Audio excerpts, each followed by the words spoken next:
Tila hindi po natatapos ang pagsubok para sa Pi Network community. Sa gitna ng mga sunod-sunod na announcement mula po sa core team, ang presyo po ng Pi token ay nakaranas na naman ng panibagong pagbagsak. Kahit na sunod-sunod ang mga inilalabas na updates sa kanilang platform, ang market ay may ibang sinasabi.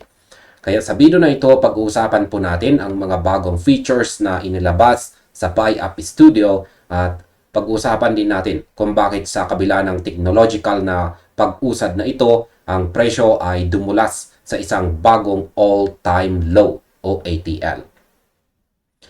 At ayan, simulan po natin sa kung bakit nga ba naglabas ng dalawang major updates ang Pi App Studio. Yan po yung kanilang official announcement. Kaya nitong mga nakarang araw ay muling nag-focus po ang Pi Core team sa pagpapabuti or pag-i-improve ng user experience sa loob ng Pi App Studio.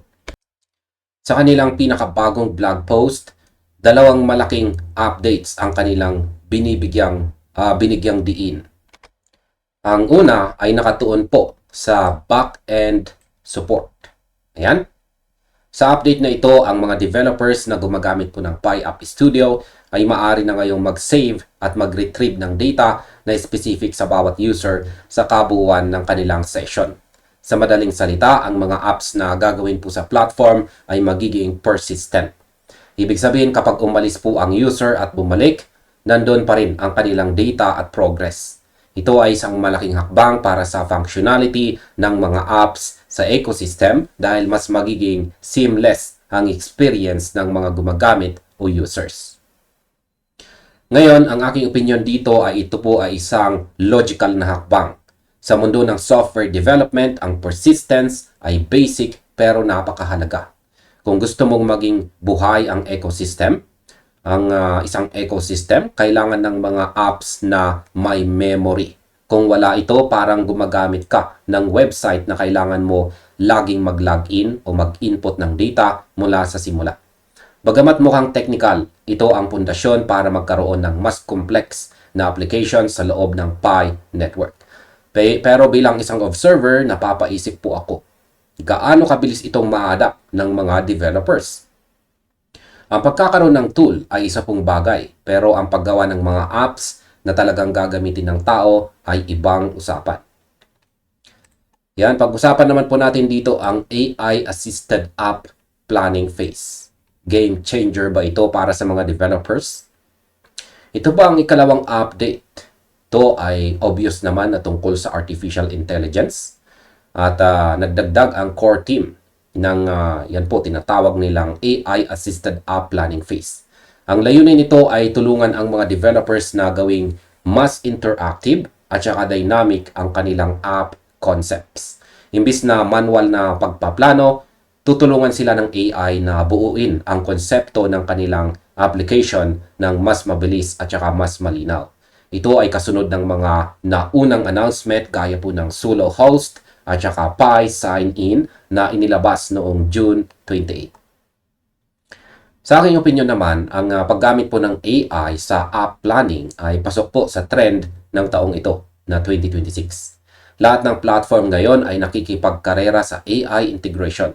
Sa tingin ko, ang goal dito ng core team ay babaan ang barrier to entry. Gusto nilang kahit yung mga taong may magandang ideya pero walang matinding technical background ay makagawa ng app. Muli, ito ay isang magandang direksyon para sa ecosystem expansion. Pero kailangan nating tandaan na ang pagkakaroon ng magandang planning phase ay hindi garantiya ng matagumpay na app.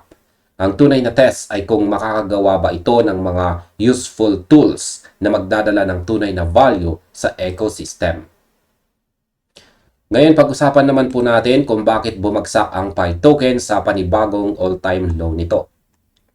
Sa kabila ng mga updates na ito, ang natatanggap na reaksyon ng market ay kabaligtaran. Ang Pi token ay bumagsak po ng mahigit 7% sa loob lamang ng 24 hours. At ang mas masakit, nawala na po ang support level sa 0.11. Kaya nakapagtala ang token ng bagong all-time low na nasa paligid ng 0.1033. Yan, 0.1033. 33. Yan na po ang bagong ATL.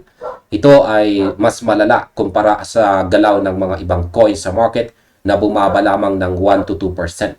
Sa loob po ng isang linggo, nawalan na ng 10% ang value nito. At kung titingnan po ang macro scale mula noong February 2025, bagsak na ito ng halos 96.5%.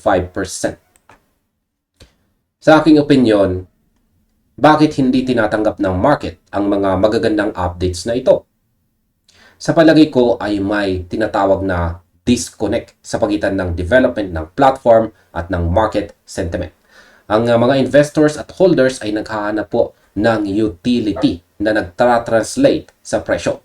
Kapag nakikita nila ang mga updates, madalas ay hindi nila nakikita ang direktang koneksyon sa demand ng token sa kasalukuyan. Isipin ninyo ito na parang isang kumpanya. Kahit gaano kaganda ang ginagawa mong improvement sa iyong produkto, kung ang mga tao ay walang nakikitang dahilan para bilhin ang iyong stock sa ngayon, bababa at bababa ang presyo. Kaya ang market ay forward-looking. Sa kasalukuyan, mukhang mas nakapokus po ang market sa kakulangan ng buy pressure o demand kaysa sa dami ng updates sa back-end. Ngayon ay paano naman natin uunawain ang patuloy na pagbagsak na ito? Maraming nagtatanong kung bakit ganito kalalim ang pagbagsak. Ang isang posibleng dahilan ay ang tinatawag po na liquidity issue. Kapag ang isang token ay patuloy na gumagawa ng bagong ATL, nagiging mahirap para sa mga bagong investors na pumasok dahil natatakot silang lalo pang bumaba ang presyo. Parang isang sasakyan na walang preno habang pababa ng bundok. Mas mabilis po ang takbo, mas mahirap itigil.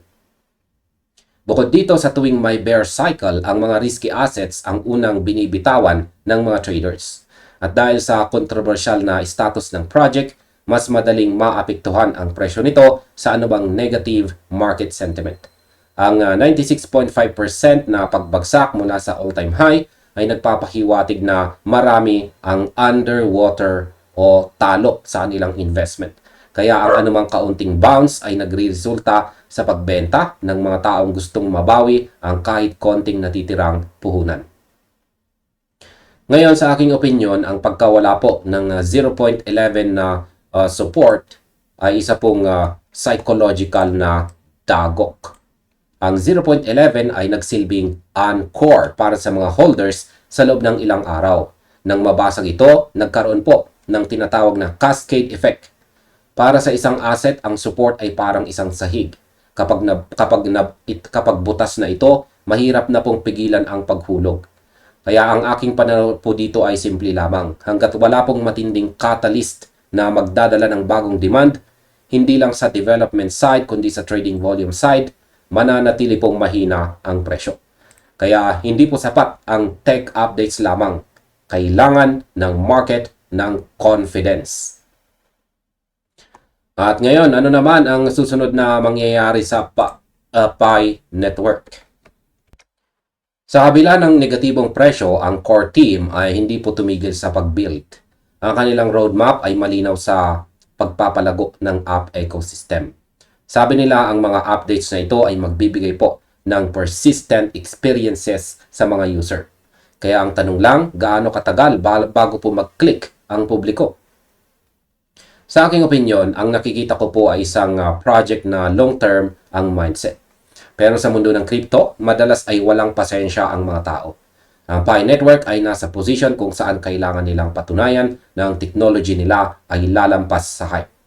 Sa kasalukuyan, ang presyo at ang technology ay dalawang magkaibang mundo. Sa isang banda, mayroon tayong active at patuloy na nag-a-upgrade na team. Sa kabilang banda, mayroon tayong market na nakatitig lang sa red candles. Ang susunod na mga buwan ay magiging critical kung magagawa nilang gawing usable at mass market ready ang mga apps na binuo po sa App Studio, baka doon lang magbago ang ihip ng hangin. At sa kabuuan, ang sitwasyon po ng Pi Network ay isang klasikong halimbawa ng paghihiwalay ng fundamental development at saka market price. Ang core team ay patuloy na nagtatrabaho sa back-end at saka AI integration na mahalaga para sa long-term na buhay ng ecosystem. Pero sa kabilang banda, ang presyo po ng Pi token ay patuloy na nakikipagbuno sa all-time lows na nagpapakita ng kakulangan ng tiwala mula sa market sa kasalukuyan. Sa mga darating na linggo, tututukan po natin kung magkakaroon ba ng rebound o kung magtutuloy-tuloy ang paghina ng presyo sa ilalim ng 0.10. Kaya mahalagang manatili po tayong updated. Huwag pong hayaang lamunin ng emosyon ang inyong desisyon. Kaya hanggang dito na lamang po tayo sa video na ito mga ka-crypto. Maraming salamat sa inyong panonood. Maaaring panoorin na rin po ninyo ang recommended video natin dito.